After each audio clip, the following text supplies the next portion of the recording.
they come, the tin. The tin done, they come, the tin. The tin done, they come, the tin. The tin done, they come, the tin. Hello everyone and welcome to Doing Art episode 22.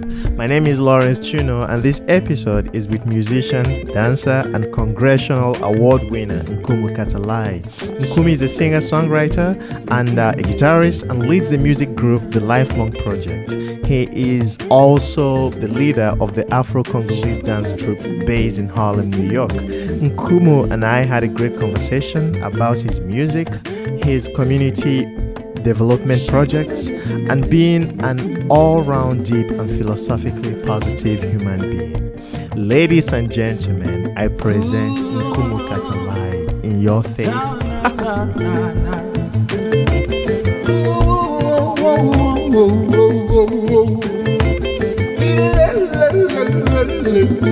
I'm Nwana Mboka.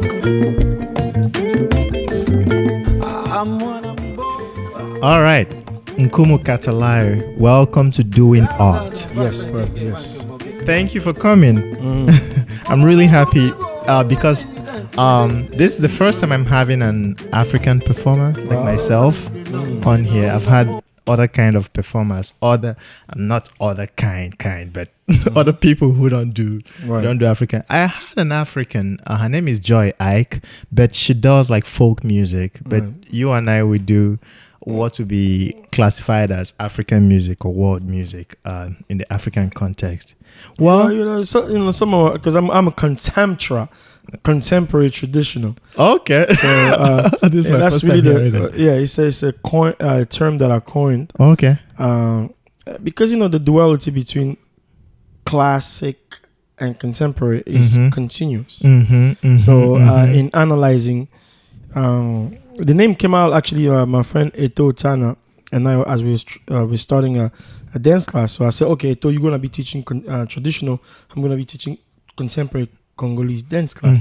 So I say in every, because I'm also very political. So Yeah. not We're political going to in the talk sense about that. that. I run for office already, but I did that in school. But as the way the mind unifies is a political phenomenon. Of course. So I like to look into derivative of meaning, how the puncture through the understanding of people for it to be settled. For example, one of my mentors in college, before going back to how contemporary came about, it was teaching a justice class. But in the justice class, we were able to learn art and justice. And the meaning that came about art and justice is what? Justice is a perception that starts from the mind. Yeah. What is just? But art is the element that showcase or physically showcase that perception. For Makes example, it tangible. Yeah. For example, table. The person who first thought of making a table, say it to his or her mind, it will be just to have something that holds things up. So as we're sitting, it came from that mind. But without the actual table itself, without the art, that justice, that thing that was just to do, will not be tangible. So art and justice functions together. So in the way, by seeking names that also have to make that rhetoric ring, you gotta look for names that stays, that combine the meaning itself. So I was sleeping. I actually started to meditate on how the class will be named. What will be the name of the dance class? And I think it took me out of my sleep, like that eureka, like 3 a.m., 5 a.m. I remember it was like Contemtra. And my family's not new though, because there are names like that. My little brother, my young brother name is Dorika. It actually comes from Doris, which is his father first name. Kabongo, which is his father last name. So it became the two prefix mixed together became Dorika. So Doris Kabongo. Some of this phenomena was not new. Like my young sister name was also that way, because she's named after my mom's. It seems like your family is a very creative family in their own special way. in its own special way. So like Contemtra was coined that way. Contemtra, contemporary traditional. So it's actually something that I also saw in the way my style is reflected. Yes, because sometimes people call it retro, Afrocentric, but there was no a name. Like my hope is to get this name in a dictionary. Actually, to get conceptual. You never know. You never That's know. what, The route we are going. I mean, I've been observing your. I mean, I researched you before this interview. All the things I see, I feel like it won't take time for you to get that word in the dictionary. Amen. Yeah. Let's go back to the beginning. Where are you from? Wow. I'm a citizen of the word, but I was born and raised in Kinshasa, in the Democratic Republic of Congo. That's where my roots started. My father is from Guinea. He migrated in Congo in '76. If I remember well the story. My mom is Congolese. That's why the name Katalay. You know, I dwell with the name Katalay because I represent also Congolese music and culture. So you took your mother's maiden name? No, officially my full name is Isaac Katalay Diallo. Okay. You know, but that's on the legal, standpoint. On the artistic element, my name represent what I represent. I'm also a citizen of the Congo, born and raised there. My mom is from there, and I grew up with the name Katalay. Because identity is a struggle everywhere. Growing up in the Congo, people call me Diallo at home, which is not really my name. Just how stereotypical name works, right? Like people will call somebody Mexico, even though the name is not really Mexico. Like, I have a funny story about that. So my father, roots the Diallos. So I was called Diallo all my life. People even knew me as Diallo, even though that was really never my name.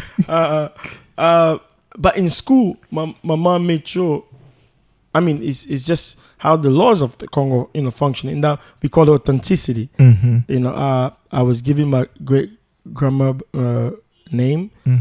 My name in school was Katalay Bosenga, like a pure Congolese name. Diallo was just at home.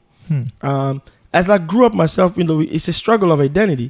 What I did, I imposed in school. They started to call me Diallo Katalay because I wanted both of the identity to to be in effect. Now I embrace the Congolese route. I'm not saying more than Guinea, even though I haven't really been in Guinea at all because I was born and raised in the Congo.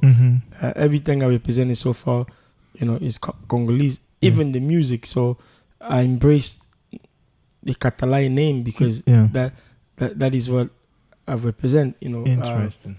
In that sense, but officially, I am Isaac Katalay Diallo. So how did you end up here in Harlem?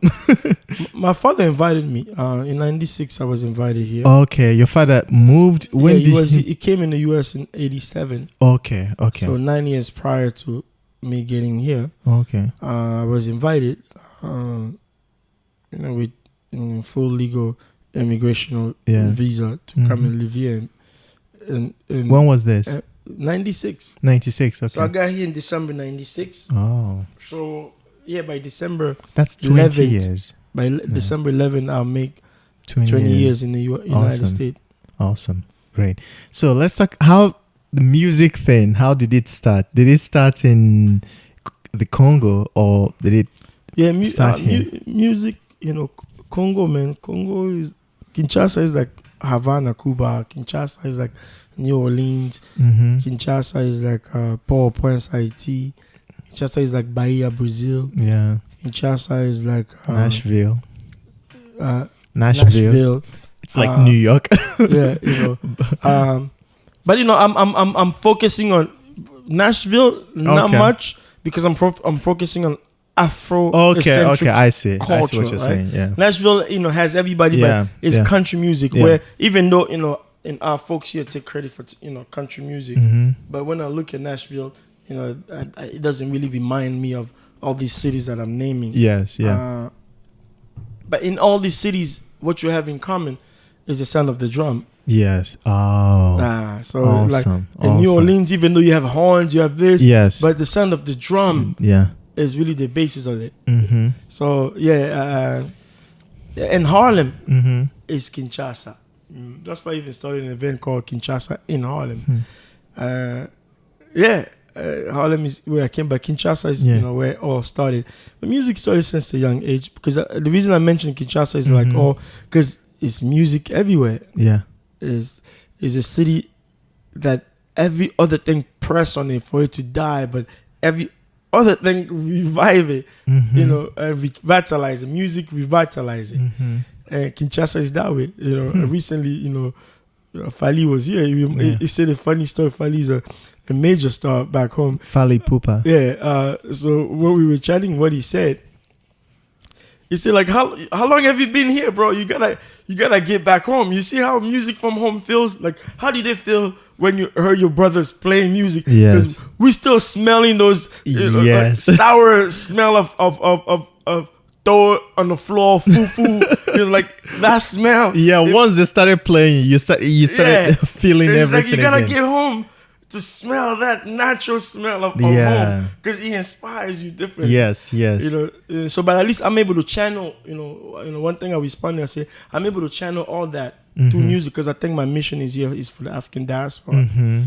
I'll feel the same way now if I go to Cuba, the same way if I'm in Kinshasa, because I know I was born for the world. You gotta know at a certain point. Yeah. So back in Kinshasa, how did you get to?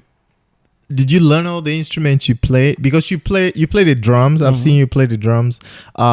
You play, Conga, you kill it, and you play guitar, and then you sing and you dance. It's like you do everything. I play bass too. You play the bass, and it's like, when did you learn all this? Was it back home? It's a combination of things. Back home, let's say in the guitar, I went one time, to a guy to teach me, because Congo is known for best guitarists in the world. Right? Of course. Everybody knows that. Congo has guitarists. Man. Like today, even like when I get back home, my excitement will just, if I go there for a month, it'll be a month of learning, because it's just, back home, I remember I went to learn the guitar. Somebody had me, he did it on purpose. Luck for me the key of D7. In those days, young, smaller fingers, like, I was trying to hold that key. I'm like, no more guitar. No more guitar. I ended up teaching myself guitar here. Okay. But bass, because I was always a drum set player for a long time. Okay. And drum set player, you play with bassists all the time. Like it's like this conspiracy you have. This, but back home I went to this elder Gilit. I forget another. Gilit they used to be older than me, so they'll call me to drum for different group they put together. Like I used to be that kid drummer. Like they'll call to go everywhere. But I don't remember the guy who taught me. It was like 3 avenues down. I don't remember his name. It's been a long time. I learned do re mi fa sol la si do. I learned how to get do re mi fa sol la si do the short way. He told me the long way. And when I bought a guitar here, I started to learn the short way of getting that on the bass.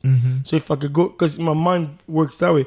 If I'm able to do bam, bam, bam, bam, okay, what other ways can I do it? Then I started to. I see.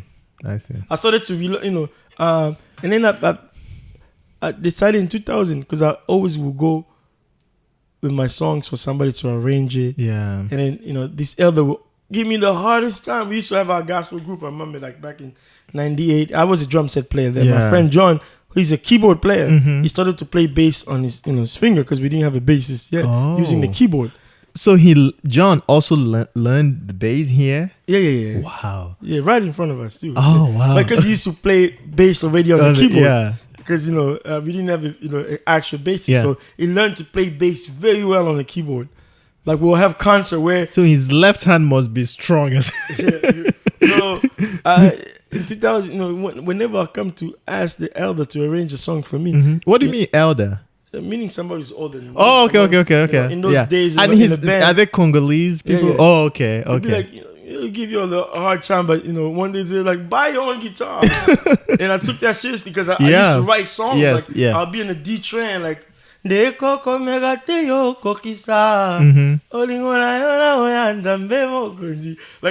I remember some trends that songs that I wrote on the D train. Just like that, Wow.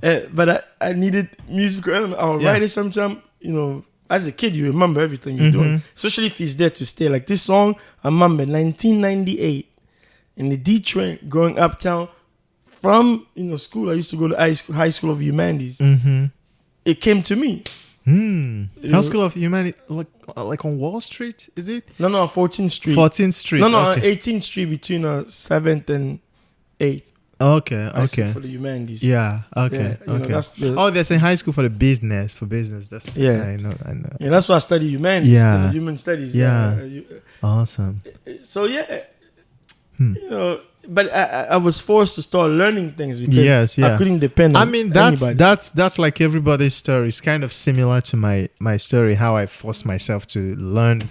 I learned the piano. I played a little bit when I was little and stopped playing. But when I came here, I became very interested in jazz. I still wanted to do African music, but I became very interested in jazz and I started learning. I learned a little bit before I went and started taking lessons. But it's about you today. So from your performances, I've realized that I noticed that you have at least 2 different groups. One is your band, and one is the dance group. Am I right? Is there any other group? Okay, the vision is divided in so many layers. Yeah. There are a few ways to look at it. I want us also to give credit, to God in the sense of how I learned different instruments, because it was also a time at church. Being in church, you're always missing. Sometimes it's like a keyboard player. Yeah. There's a drummer, but there's no bassist. Yeah. So I started to take all this other element that's missing seriously, so that in my church, they should not miss anything. So if I, and I still play that role till today, where if you have a drummer and then there's a conga player, there's a bassist, then I could go on the guitar, chang, like something always, because it was kind of annoying to see. So you were just being provided the opportunity in a way that you didn't expect, in a way of something lacking, and you want to help, and it became an opportunity for you. And because I got this small basic formation, like knowing do re mi fa sol la si do, knowing that I can have a time to search them until my finger bleeds. It's just in those young days, I never really had the pressure of learning the way others have it. First time they liked my notes was just, I was small, but when I decided now I'm learning it, because I was already a musician, I was already surrounded by musicians, almost like it started just to become natural. Like it's just because I want it, therefore it has to come. I'm gonna stay there until I see it. So it became that way. So awesome. Even today, because I haven't really relearned.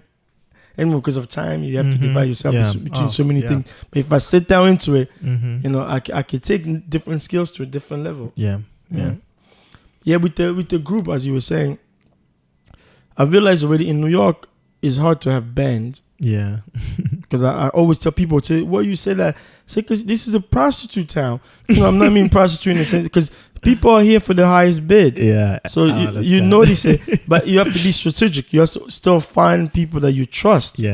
So that, because, music, you have to protect the sounding of it. Because music, you have to build the maturity of it. It starts like a baby, it has to grow. Sometimes you play and you disappoint on how you sound.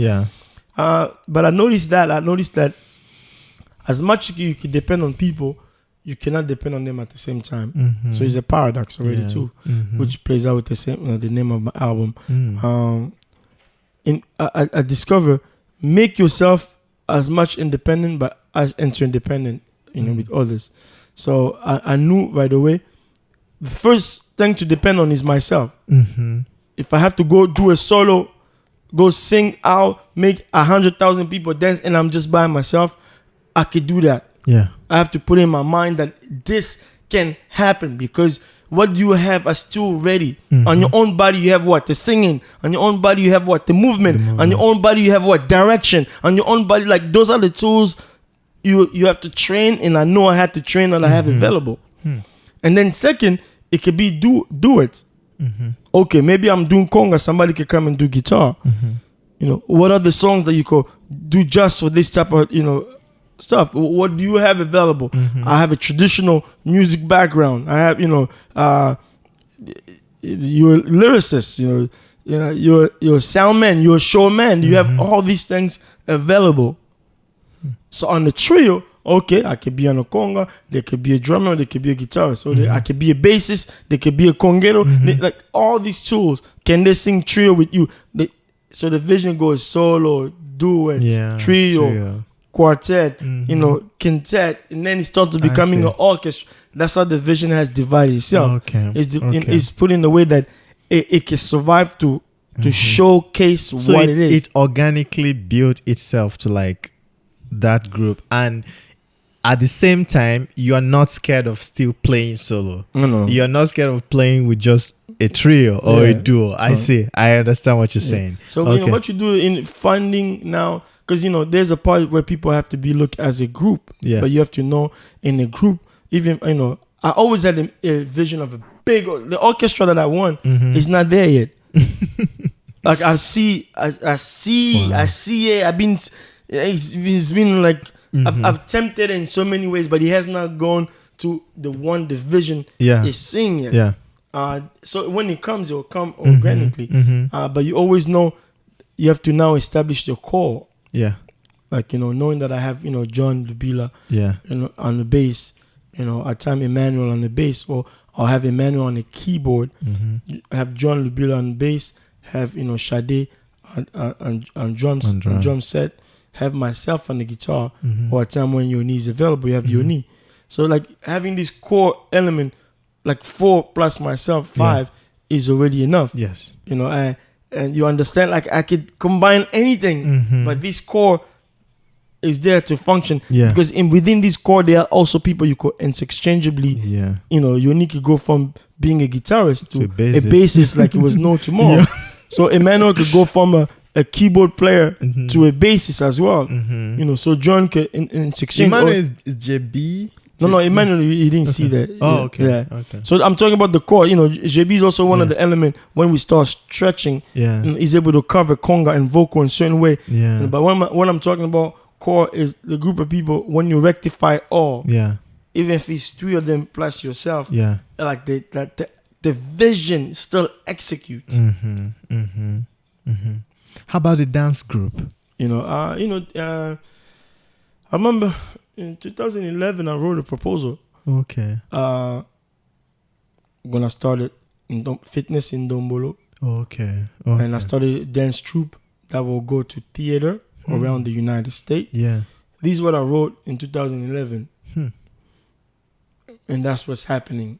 Wow. Now, when did it materialize? It started in 2012. Okay. Wow. That's good. When we started a contemporary dance class, I started to always, I always. When you say proposal, do you mean like a proposal to the government? No, it's something written. Oh, okay. I can send it to somebody if they want to read it. Yes, but it's written like when you go back to, I can physically measure where I am with, because you gotta always write things.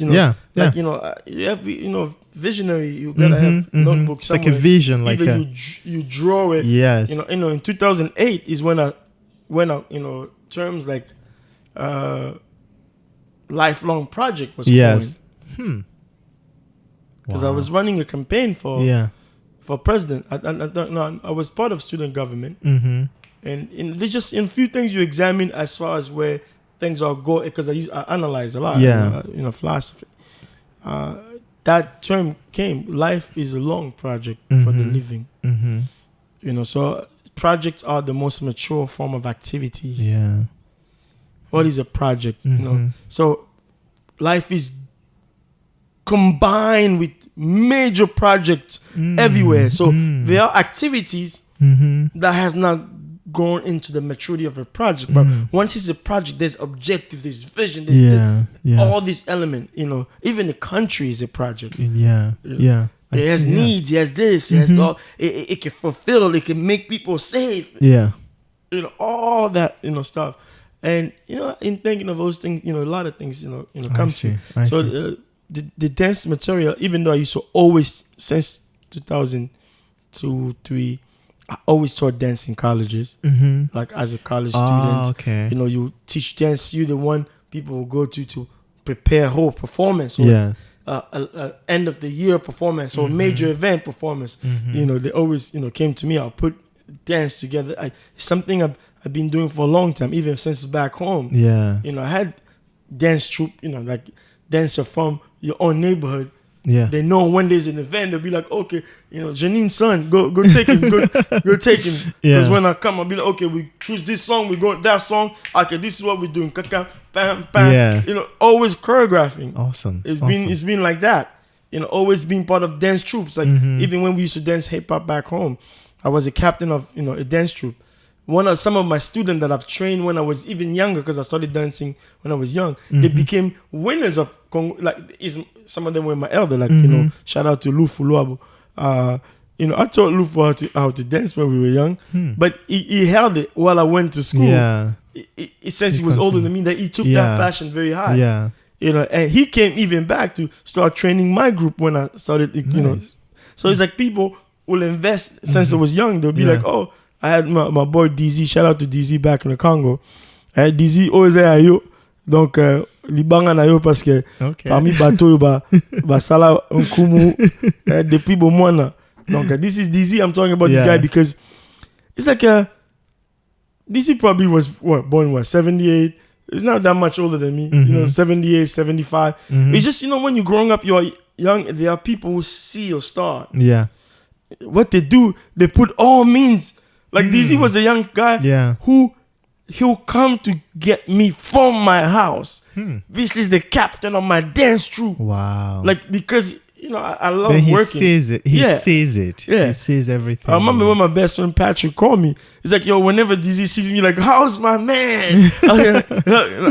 People like that. Today, as we pushing forward with the dance group, to them, it won't be a surprise. Yeah. To the whole world, it'll be like, oh.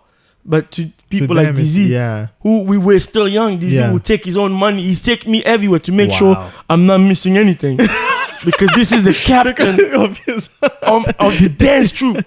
And he has a stake in it. And, you know, those moments, you know, we talk about like 93, 94. At home, it was a little tough. I remember DZ taking me to, you know, dance competition.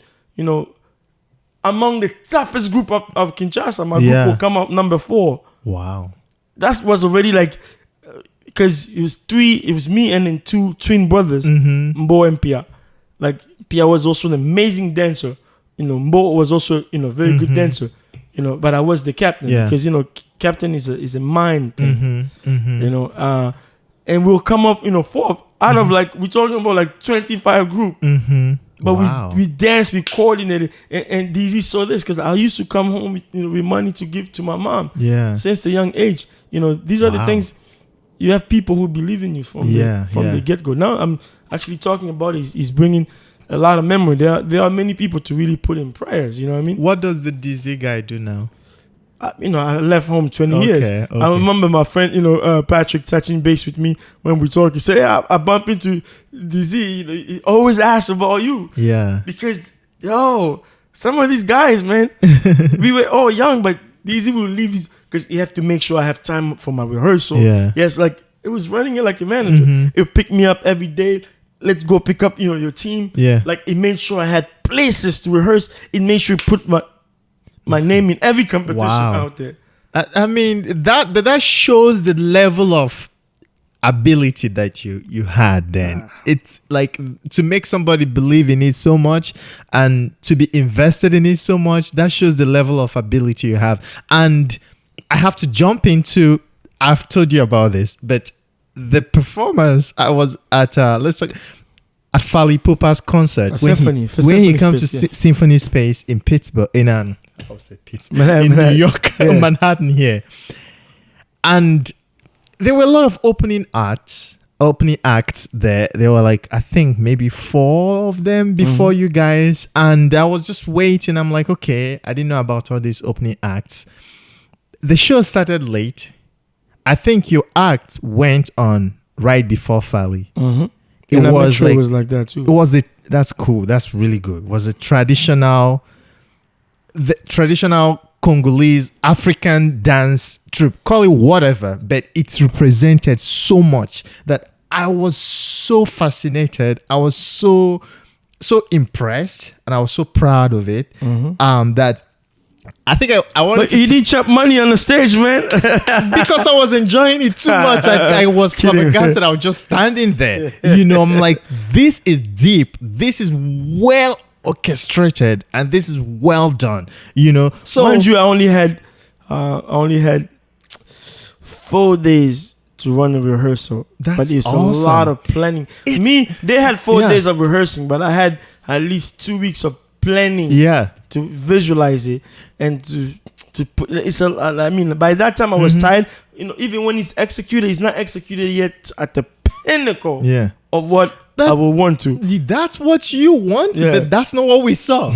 That's not what I saw. I saw perfection. Right. And I was so like, I saw the power of concept, power of proper execution. Because seriously, all you guys had in terms of instrumentation were percussion.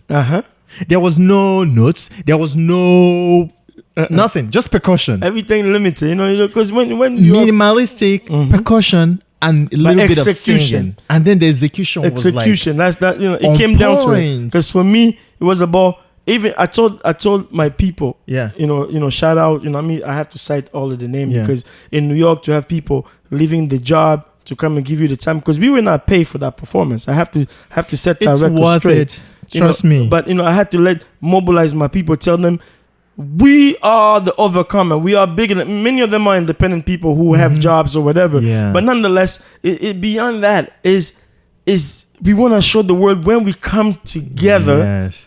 Please expect. I want to say, when black people come together, please expect the earth to move, and that's what I wanted to show. It's us and other humans. I'm just saying. Yeah, of course. It's a unity of us, because we've been, programmed to be broken and separated for such a long. But when we come together, we're not coming to hunt you or create war for you.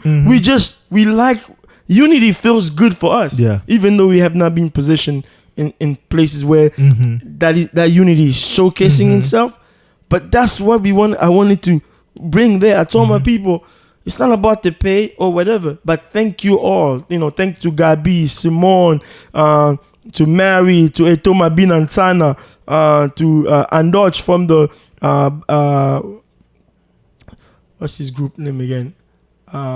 All the names not coming out. Thanks to him, to Fitz, to Sade was there, to JB who came in to give a hand, to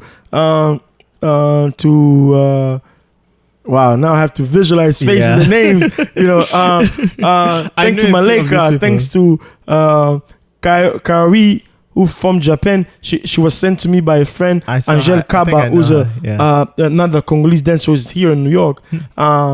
To who again was there? To Ricky, she works with me in the band. She's a wonderful singer, and she's passionate about Afro Congolese dance. Thanks to her for giving all her time as well. Thanks to Dahlia, thanks to Shana, thanks to Sharita, I believe, and thanks to my young brother Zach from Congo Brazzaville, who was there too. Oh, the other male dancer, he's good. This what you saw, brother, is plan C. It's not plan A. Because if you saw plan A, because in New York is a place where you have to have contingency plan you got all the time. So if I rehearsed them in it, plan C. Plan A was there, plan B, was there. It has to also be shifted, and then we dance using plan A. But I told my people, let's, because we've been doing it for so long, we're no longer amateurs. No. This is symphony space. Let's go represent, Congo. And for the Congo, let's go represent the Afro diaspora. Yeah. And this is 4 days of compiled rehearsal. I'm saying because it cost me so much money, to rent rehearsal space. I was at one of your rehearsals, remember? Yeah, I stopped by. I'm like, okay, this is legit. Yeah. So when I came that day, I was blown. Oh yeah, I remember you came. I was blown away. Yeah. Wow. Let's talk about the award you just got. I can't remember what it's called, but African Heritage Award. Oh, okay. It's a congressional award given by Congressman Serrano of the Bronx. Jose Serrano. Wow. Is a way for him to recognize annually leaders in the community who are contributing through the work, whether it's in art, whether it's in activism, or their effort in bringing the African diaspora together. Because Bronx also, where he serves, has like one of the highest number of concentration of African in immigrants in the United States. That's I was really proud when I saw that. That's savage. Talking about African diaspora, do people ever mistake you for being from the Dominican Republic or from Puerto Rico? I used to get your light skin. I used to get that before when I recognized that Contemporary is my style. Whenever you see that, you always see me rocking something small, showcasing motherland, because I didn't want that confusion to be part of me anymore. But I'm a citizen of the world. At time, because my accent in English will sound like almost like a French speaker. People will say, "You're from IT," and I embrace all that. Sometimes people say, "Are you from Egypt?" Sometimes people will cross from Israel. Some people will cross from the Dominican Republic. I came to embrace the notion that I'm a citizen of the world. But I didn't want Africa to be confused anymore. So contemporary, the style where there's a combination of always contemporary and traditional element, it came in to settle down that dispute, because usually I'll have an African cloth on my neck. It settled some of that dispute, for me, right there for a time. For now, I embrace the notion that I'm also a citizen of the world. That's cool. That's pretty cool. Via the way of Africa. Question. Let's make it a little bit. Let's shift it a little bit to the more political, because I realize you are like a natural, almost, I wouldn't say politician, but you're naturally politically inclined from the way you're talking. As an African musician living in one of the most famous city in the world, what do you think?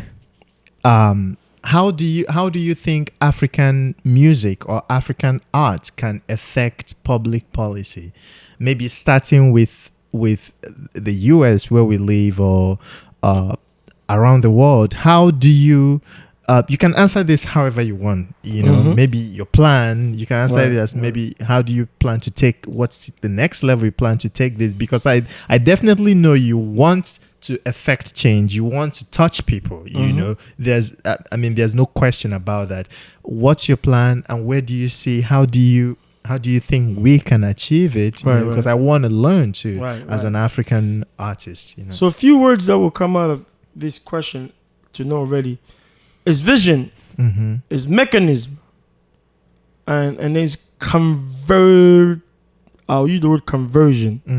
I will explain why I mean by it. Okay. By vision, to each leader or just each human being, go out there.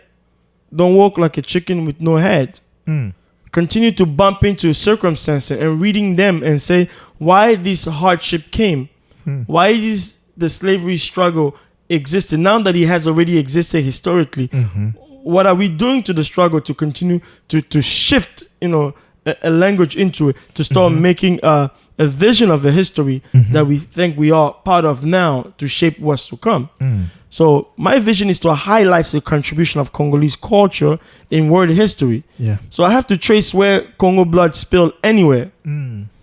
And, not just take the notion of, oh, look, they spilled the blood. No, let's get them. Oh, no. I said there's been movement in this blood spill which broke people away. Like my brothers who's in Brazil and who is in Congo, they're not even unified right now. They can't speak each other's language because environmentally they're already separated. And they're sharing a different struggle. In Congo, they're sharing what we call social struggle because they're looking for class spectrum. They want to climaxes. They even, some of them already have compromised the culture because they're not fighting cultural struggle in Congo. They're fighting social justice, struggle. I mean, they want to climax the social ladder. So you end up having a white man on the top. So if you want to climax so bad, that means you want to look like that guy. so the struggle of Congo and the struggle of the people in Brazil is different. Their struggle before it became class today for means it was always cultural. We here, our home is far, so they had to keep a lot of things running, despite like that struggle you see in the America as well. Yeah. So how can I unify these different nuance of struggle and using the tools that we have available? Yeah. So highlighting the contribution of Congo is to say now, yes, they came here and struggle. Yes, the Congolese stand there, they're almost compromising. Yeah. I'm trying to see what is the positive side of them. Yeah. It could be in the aesthetic. It could be in now trying to take this element, highlight them enough that it has to be systematically in your face and sensorize them in a sense that you feel like it's right next to your eye. You of those people, you somewhere you have no choice because subliminally the message is being hit on you that you never forget who you are. Yes. Don't look at your brother as your enemy. Don't hate anybody because the hate will not get you anywhere. No. But take love as the force that is stronger than hate to reconnect. So we could reconnect to music to see now. I'm formulating music called Rumbian Funk. The rumba within my funk. The rumba which existed here, rumba that exists in Congo. Funk that was formulated by all the Afro diaspora in the America. Unify these elements so that when the Brazilian hear my music, they are able to see themselves, but there's a side also Congolese here. They're able to see themselves all in one element. Because we are forced to think different because of the different struggle. Awesome. That's on the vision part. And the second layer of my vision is to train leaders and to establish both professional and social networking. So the training of leaders comes in so many layers. Yes. When we debate or when we have a talk such as this, we are training leader because we're making a possibility for others to know that it starts in a conversation. Yes. It starts in converse. Because when you're not sharing what you have in certain layer, no one will know really where your struggle is. Yes. But don't just share also with anyone. Is it within your network? Is it within your social or your professional spectrum? Why is that important? Because you don't just go and spill out your idea to anyone. Yeah. Because somebody might take it. Like we see evidently, historically, people have taken ideas from people. But train leaders and establish. Why we bring people to our concert? So we continue to mold a certain network. We continue to mold an understanding. That network can have so many layers of races. It's not just, one factors. You mold these things. So the training of leaders starts always with, small conversations, small debate, platform for exchange, knowing that if we have differences, you have the right to get mad. I have the right to get mad, but we can still sit together and converse a solution out of it. That's the beginning, because and then eventually this leads to consciousness. That's the conversion part. Yeah, the conversion has so many elements to it, including one layer of that. So that's the second part of my vision, but others might have vision. Because you said vision, mechanism, and conversion. Yeah. So now the mechanism, when you enter, we'll get into it. So for me, that's the vision. I'm encouraging others, because I don't have my book that I write things, things that I will write one day. In one of my research, I realized there's what I call the universal space. In the universal space, to understand what my brother is saying, I have to read it from your vision. I have to see your accomplishment. I have to see your education, which is relative. Education is not just because you went to school. You can learn from the streets of life as well. And I have to see it from the finance standpoint. Finance in this case is how do you gather your industry around you? How are you able to push your industry to now this goes spill to the conversion part that I was talking about and mechanism. But these are how we see each other at universal level, because at the personal level you have your dreams, you have jobs, you have provisions, you have debt, like your debt, like things you owe, let's see if I can remember other elements.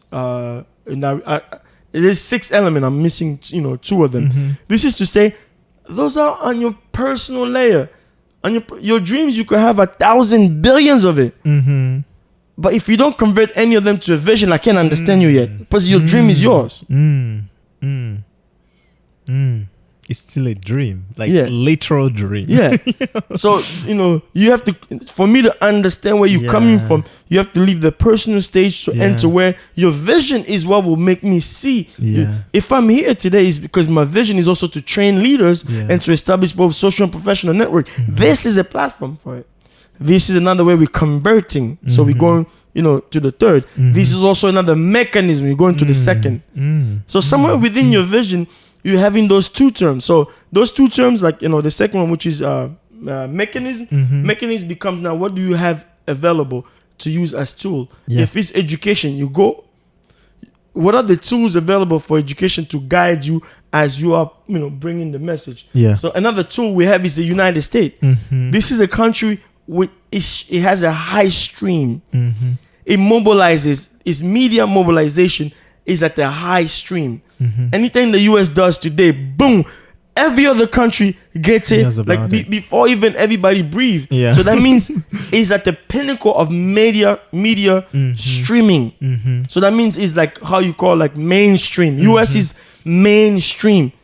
Not just because he has the money, but he's mainstream. Yeah. So you have this mechanism, this nation which is built as a mechanism, right?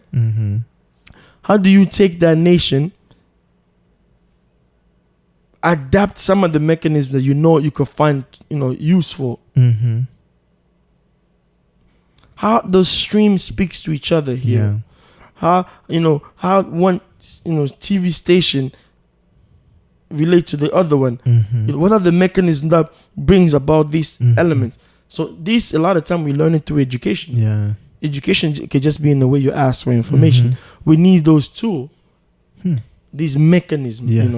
How do you ask money properly from one element to another? Many times people tell me like, you need to finish album instead of going to person, to people. Do what is that? Kickstarter. Those are mechanisms. What do we have available? What are they there? How are we able to share it? So now the last part, which is conversion. So that means anything that converts from mechanism, from vision, to convert to the resolution of itself, like the goal to be accomplished. How do you convert an idea that you have so others can see it? You still have to use the mechanism. You still have to have the vision. So, but converting it becomes the end goal. Yes, we have music. Yes, we're gonna publish it, but we're not mainstream necessarily yet. But how do you convert that so that the message, finds itself to the right audience, that even if it's 3 of them, that it gets there. Bah! Would you say that's where the most work is in the conversion? Okay. Because look how the word is divided. The capitalist is very smart. Divide the word in department. Oh, they are the mathematician, they are the this. Like, you are separated very strategically, so that to convert what you have, you have to go through so many theories of things. So this is deep. But this is deep converting it is where it lies. Yes, and that's where the artist has to remain an artist, to remain true to himself, because that's I see an artist as somebody who should be able to communicate with not just visually, but then communicate way deep into people's soul. Other people are able to just give us tangible things. Like a mathematician will solve the math, that solve the equation. An engineer will build stuff that will move us around. But there's still work to be done. The people that gets into communicate with people's soul in a way that we can't even explain. That's where the artist comes into play. So I totally appreciate your answer, and I totally see where we should be going. But it's a work, it's everyday work. Because people, somebody will get up today.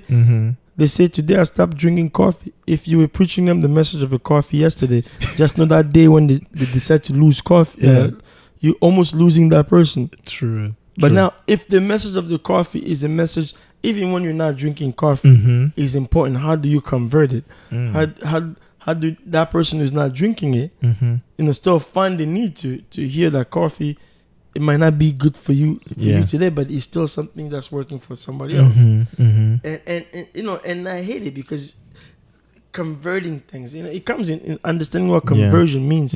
Is so many things. Like I look at my music, I look even when we did in symphony, people could call it perfection. When I look at it, I'm like, it's like out of 10, it's still like 0.5. That's you though.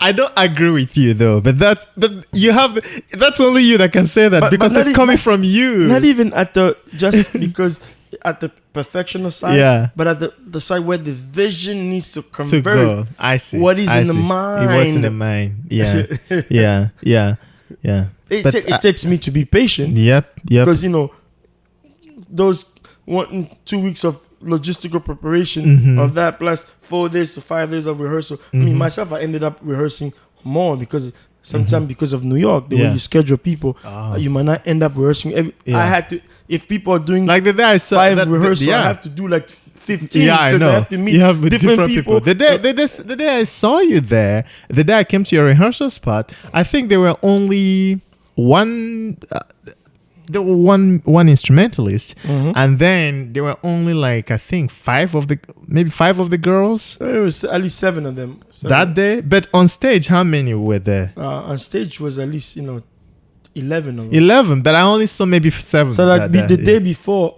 all the instrumentalists rehearsed. Were there? Okay. But on that day, like 1 or 2 only could come. Oh my gosh, it's tough. So but we have a WhatsApp group. We have, like we have where the conversation and me noting this is the next space. Because you have to galvanize all the mind. Like people don't know. Like you see a perform. Like that's why I see when I see other artists, they just come and it's like the mind has to be galvanized. By the time they go up there, there's no space left for confusion. even if it's little point, but it's diffused. Like like I remember when before Eto was leaving the stage, the beat was called in a certain way. Where she was picking it up and where the beat was called, there was a little slight misunderstanding between them, because we've worked on this, not just beside the work, but it was pressed on them to see. Because how can you teach the diaspora something if they're not absorbing it for like the rhythm and the thing to become like a breathing ground? Everybody were able to pick up, okay, and I give a signal behind, we're not moving yet, because it was something reversed in a tempo.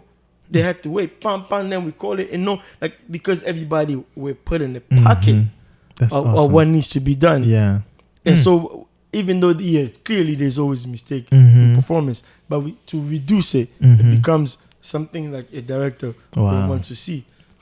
Nice. This is awesome. I always end with like a fun little segment I call turn up or mute. I'll mention something. If you like it, you say turn up. If you don't care for it, say mute. Okay. All right. Pizza. Mute. Okay. Why not? Why you don't like pizza? I mean, it is so much just for the, look, I'm from Congo, man. You cook meal. Like I know my mom is not here, so I ended up for pizza.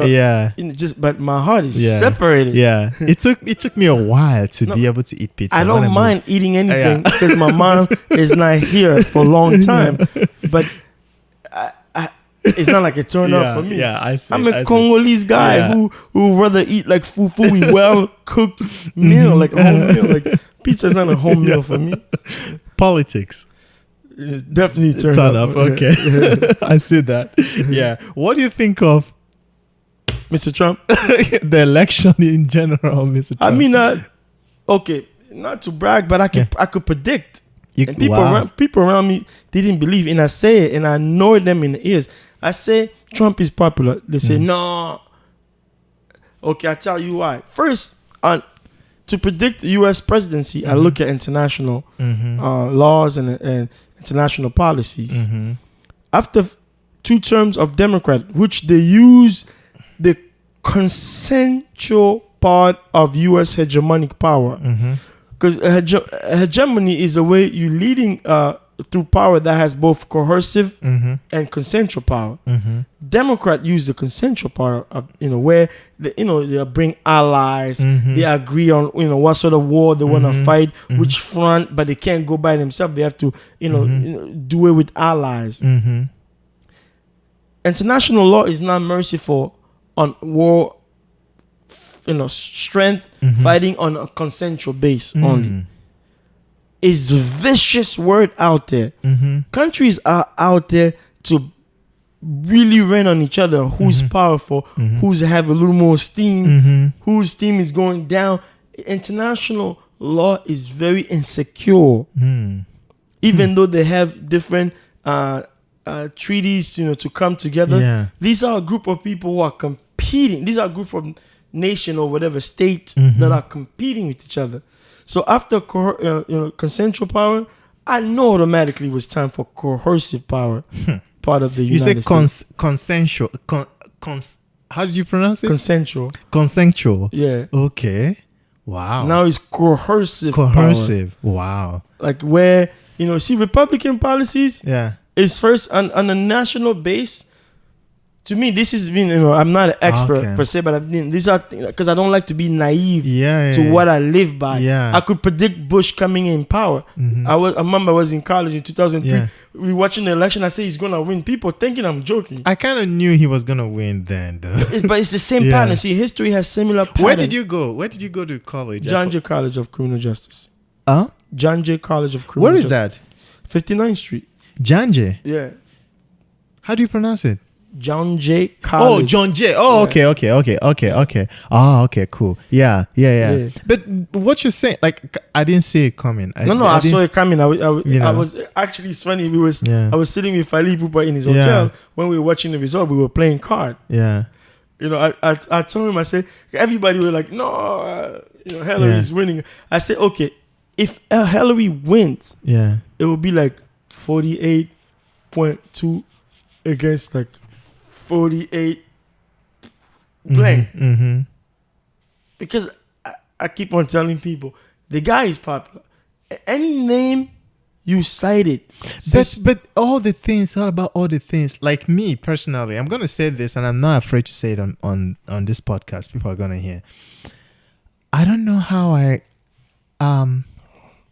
I can't forgive anybody that voted for, like, it's not like I can't forgive them, but I can't get myself to reconcile. If I had a friend, I've not noticed, I don't know any of my friends that voted for him, but if I had a friend, I would so reconsider our friendship because because I'm an educator. My whole life has been built on this principle of empowering the young people with positivity in any way I can. Be it white, black, no matter your background, I want to be able to let you see that this world can progress with positive energy, with level field for playing, good level playing field for everybody, And then you see somebody who comes and he's against all those things, but he's against his misogynistic, he's using all this kind of racist inflammatory languages, and he's just against all the things I believe in as somebody who is an educator who deals with the next generation. So I can't get myself to agree with it. But me, I laugh in all that because that's what you see. The first name of my album is The Paradox. The word is very paradoxical, man. Yeah, I understand. And I'm not surprised by anything because I've moved my emotions to be where it's kind of aware. It's not fooling itself. Because campaign don't get me hyped up. Yeah. So I was never hyped up by any campaign. I learned my lesson. I remember the day we were supposed to rehearse, and I told you, hey, that the debate was done. And you laughed at me. You were like, what debate? Come on, let's go to rehearsal. Because, as I was speaking, I knew deep down in my heart how the result will plan out because I watched, because some of my mentors are criminologists. Yeah, okay. And at John Jay, we take international law, Mm-hmm. you take international relation to be in training international criminal justice. Mm-hmm. These are and then you have to take like you automatically qualify as a minor Mm-hmm. in political science. Mm-hmm. So I don't get hyped up by this domain because besides we live in a very liberal city Mm-hmm. like New York City. Yeah, we're like in a bubble. So you're in a bubble Yeah. of like where liberal views always win. Yeah. But people took for granted Trump's strategy was very, very, very, very calculated. Yeah. And I can see it already. Look, usually really evangelical, calculated. Yeah. wherever they are, they vote conservative. Yeah. It might have appeal with all this very straight language, which was focusing on audience. Mm-hmm. It focused on specific audience in different areas of the campaign. Mm-hmm. It mobilized and galvanized them all, Mhm. including the evangelical. People might not admit, but I bet you most of the evangelical Christian voted because they like to vote conservative Mhm. unless the conservative candidate is not really outlier. Mm-hmm. in a Which sense. it was this time, but the voter It's not outlier. It was playing with rhetorics. Yeah. Trump is Anyway. probably a liberal. He's probably a Democrat. You know. Like I'm so confused. Like we could talk about this one forever. But I was not just naive about yeah. it. Yeah. I'll tell everybody the truth. If I voted Hillary here in New Mhm. York, it's because I know she's gonna win New York anyway, Mhm. and I focus my voting on Senator, Hopkins, Mm-hmm. and putting Schumer back in power. Yeah. Because here, whether I put blank on the presidential Yeah, it candidate, doesn't matter. she will win Yeah, in my yeah, town where I live. Yeah. Let's talk about the next one. Ben Carson, turn up and mute. It's very mutual. I don't. Ben Carson, is it The black guy. The other candidate, right? Yeah, he was the candidate. Yeah, Was he's that a was the doctor? conservative candidate. Yeah. Well, you don't know a lot about. It seems like you don't know a lot about. No, him, so- I have been aware because I followed the Yeah. first debate as Yeah. they were going. Yeah. I would say like mutual. I don't want to mute him Yeah. because I respect. I say him. mute him 78 times. I respect a black man who push himself to to do something. Gosh. Uh, Please. but political consciousness is Yeah. a different ball game. But he's getting what he wanted because right Well, now it can be considered as a candidate True. to the cabinet. So True. you never underestimate a very, very brainiac Yeah. guy. Mm-hmm. I respect his willingness to serve his Mhm. country. On the political level, he's now just getting into the political machine. Yeah. But he's clever because right now he's Yeah. getting momentum Yeah. to get position. Well, how about mathematics? Turn up and mute. It used to be mute for me, Okay. but I realized even what I do musically is mathematics. Yeah. When I direct a group Mhm. of human, is literally it functions like mathematics. Mhm. And I have now increased my dexterity Okay. in math as much as I remember one time taking a summer class where I studied with passion and Mhm. suddenly I started to see as a musical arrangement. Yeah. So one day I'll get to study mathematics. Nice. But for now I'm installing words Okay. more than I Okay. am All in right. mathematics. Yeah. Lastly, Kanye West. Genius. Turn up. Turn up. Okay. I respect the young man. He has shortcoming as human. Yeah. I just listened to his recent thing. Mhm. As a visionary, I see where he's coming from. Mhm. I don't have much opinion on it because, I don't have, my entry is not in those many streams Mhm. yet. Do you listen to? I don't listen to popular music. Okay. I also decided to listen to random things. Mhm. Like one of my preferred artists Mhm. is called Andre Cepeda. Is an Afro Mhm. Latin music. Mhm. I think it's from Colombia. The guy is like some of the closest to perfection that I want to get Mhm. as an artist. Then I listen to this guy Mark Bussard. Mm. Is a white dude. His voice is rustic voice. Mhm. It sounds like he was trained amongst it's just random guys. Like Yeah. I know, like when I'll listen to Redi Amisi from Congo. Mhm. Like it's our voices that I really wish one day I could sing like them. And if I ever want to go back to rap, I always listen to Tupac. Nice. But mainstream music, I catch them on radios every now and then. But it's now I don't really sit down and listen to it. So all the conflict, but I follow human conflict as it goes, the struggle. Like I know where Kanye is, even though I don't really follow his music. I understood some of his madness. People might look at it as madness, but I hope he stays safe in this very tough world. I cannot get his thesis. I'm crazy just like that. Nkumu Katalay, thank you so much for doing this. This has been fun. We must do this again. Yes, bro. Please. Thank you. Bring another brother or sister. Yeah. We can have great later. Mayele zalaka nangwelo kwa kosomba. Mayele zalaka nangwelo kwa kosomba. Kasi ozoba ezalaka elo kwa ofele nzambe. Lelo bateki Congo yo. Na maboka banguna. Bateki Congo yo. Na maboka banguna. The Congo's for you. All humanity. Congo yeah. The Congo's for you. All humanity. Congo yeah.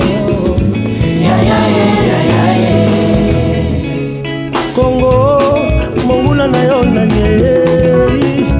Congo, monguna na yo nanye. Congo, monguna na yo nanye. Est-ce que ça jalousie? Est-ce que ça kofinga? Est-ce que ça kotonga? Est-ce que ça koboya? Est-ce que ça banjanaye? Mama Congo, yomboka ya Lumumba. Congo, yomboka ya Kasavubu. Congo, mboka ya Zinankuvu. Yo Congo, mboka ya Shimokimbangu. Yango pe jalaki mboka papa Mobutu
Nwana Mboka.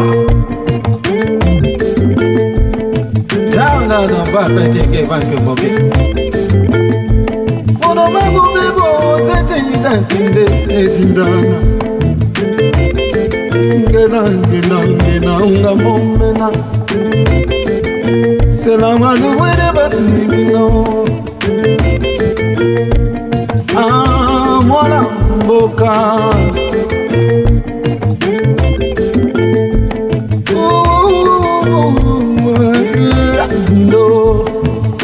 Nwana Mboka. Nwana Mboka. Tigeta kan maka begina kina ko kan mikige. Vamos kaka mokinga okete okonkwa. Ki okete nike. So seke